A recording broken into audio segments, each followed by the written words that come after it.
Ini saya juga akan mengatakan ataupun sedikit cerita terkait tentang Isra wal Mi'raj.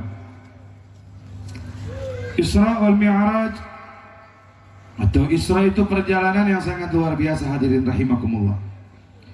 Nabi sallallahu alaihi wasallam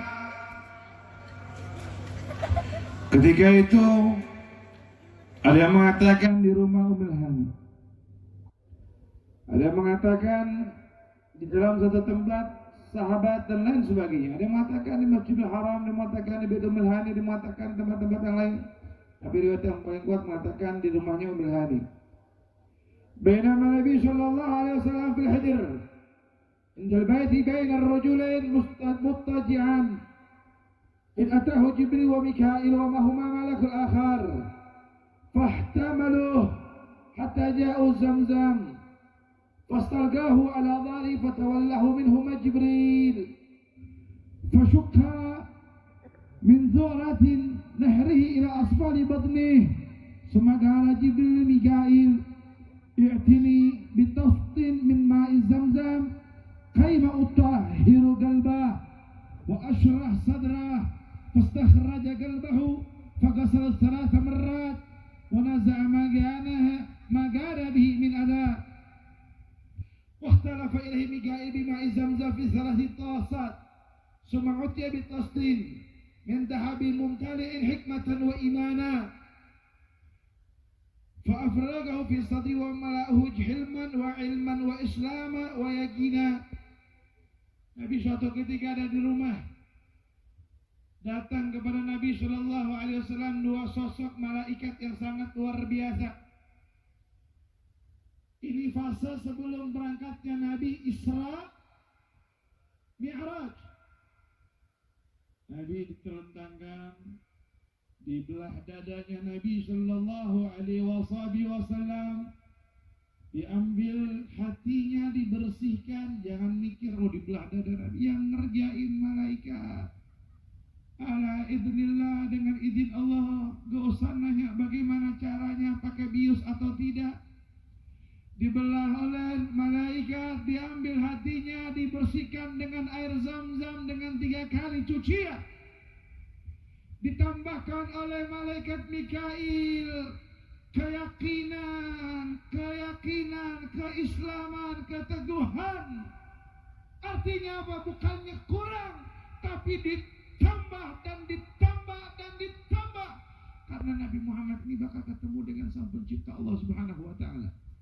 Kalau kita mau ketemu dengan atasan kita, dan kita tahu atasan kita suka keindahan, suka sesuatu yang bersih, suka sesuatu yang perfect, maka saat kita menghadap kepadanya, kita akan mempersiapkan dulu biar kita mendapatkan kepuasan dan kepuasannya.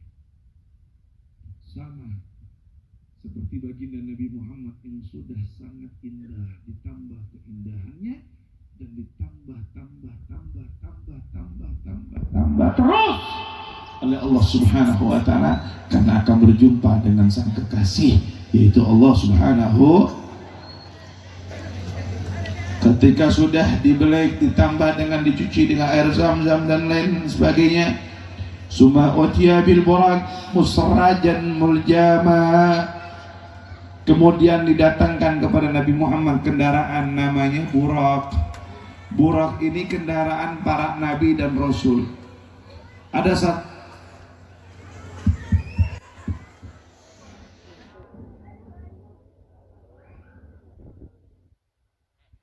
satu burak, ini diam,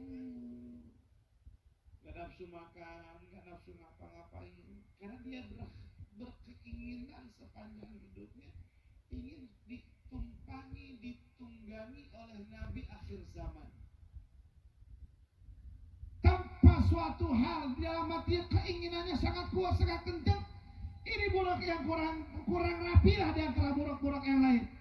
Dijadikan kendaraan waktu itu udah sirna, disangka dia dipakai bukan untuk Nabi. Ternyata Allah tahu makhluknya Allah Subhanahu wa Ta'ala yang hatinya terikat dengan baginda Nabi Muhammad, diambillah kendaraan tersebut. Waktu jadi kendaraan di hadapan Jibril, saat Nabi mau naik kepada kendaraan tersebut, ini burak nggak mau diam. gelisah luar biasa, yang sangat gelisah. Dikatakan falamma rakibahu sallallahu alaihi wasallam ittas'aba alaih fawada'a Jibril yadu ala ma'rifati summa qala ala tastahi ya Buraq fawallahi ma rakibak khalqun akrama 'ala Allah minhu fil afaq. Ini Buraq nggak mau diam, gelisah dia. Cuma keinginan Buraq ini ditunggangin oleh Nabi. Makanya dia nggak rela kalau tubuhnya itu yang dikata kendaraan tersebut dirinya ditunggangi bukan selain Nabi Muhammad. Dia nggak tahu yang ditunggangi itu Nabi Muhammad. Ketika dia sedang gelisah ditenangkan sama malaikat Jibril. Buraq, ala tastahi? Apakah kamu tidak malu? Wallahi ma rakibak khalqun akrama 'ala Allah minhu fil afaq. Demi Allah, sesungguhnya yang akan naik ke atas kamu ini adalah seorang makhluk yang paling mulia, yang paling luar biasa, yang dimuliakan oleh yang maha mulia, itu baginda Nabi Muhammad. Fastahya hatta irfada arakan wa garra hatta raqibah wa kanatil anbiya tarkabuha qabla. Ini Buraq yang tadinya gerak setelah tahu yang mau naik ini Nabi Muhammad, dia keluar keringat, malu sama Nabi, dia diam sampai Nabi Muhammad naik ke atasnya.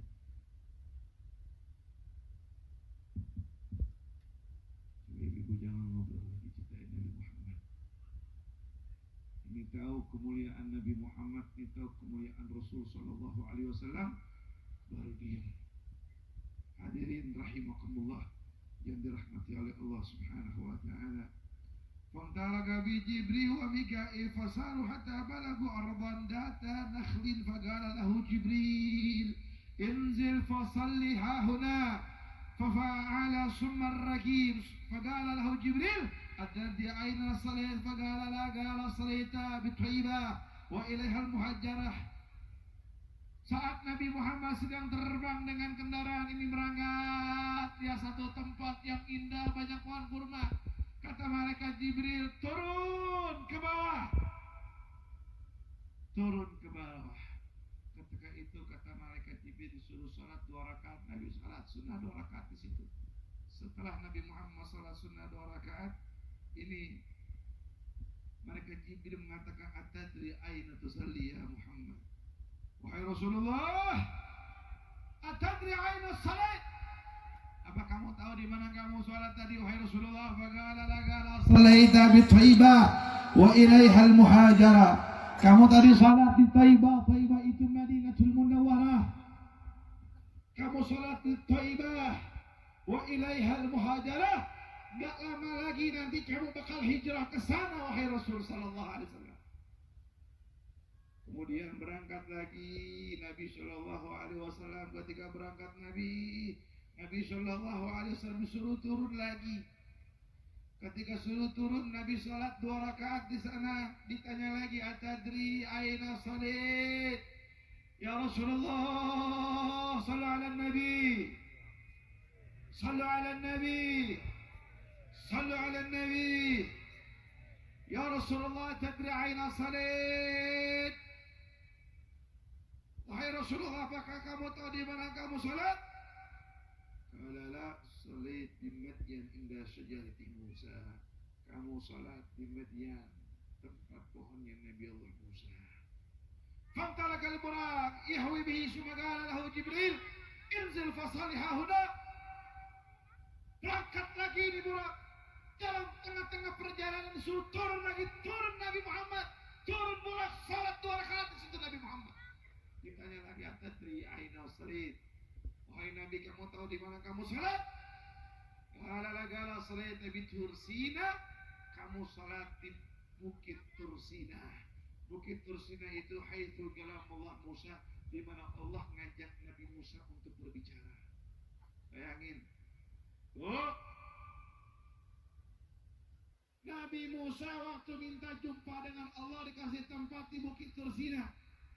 Tempat di mana Nabi Musa bercakap, berbicara, mukalamah dengan Allah Subhanahu wa taala. Waktu Nabi mau ke Bukit Tursina, di lembah tersebut Nabi Musa disuruh copot kedua sendalnya. Ihlana alaik ya Musa, disuruh copot ke sendalnya Nabi Allah Musa. Fa innaka fil wadi muqaddasi, sesungguhnya kamu berada di lembah yang suci. Nabi Musa disuruh copot sendalnya, masih di dunia. Nabi Muhammad ngadep dengan Allah, memakai kedua sendalnya, padahal tempat tersebut melewati Sidratil Muntaha, tempat yang sekelas Jibril pun tak mampu melewatinya. Kalau Nabi Musa yang di dunia masih disuruh copot sendalnya untuk memuliakan Allah Subhanahu wa Ta'ala, dan tempat tersebut dijadikan tempat yang suci, maka beruntunglah sendal Nabi Shallallahu Alaihi Wasallam yang menempel di kaki Nabi, karena sendal tersebut membawa dan kena dampak mulia karena menempel di kaki Nabi yang mulia saat berjumpa dengan yang maha mulia. Sallu ala Nabi Muhammad. Sallu ala Nabi Muhammad. Makanya beruntung kalau kita ada di hati Nabi Muhammad, beruntung kalau kita ada di hatinya Rasul, beruntung kalau kita berada di hatinya baginda Nabi. Kenapa? Karena kalau sendal pun mendapatkan keindahan kemuliaan tersebut, bagaimana dengan kita kalau ada di hatinya Nabi Muhammad? Amin Allahumma.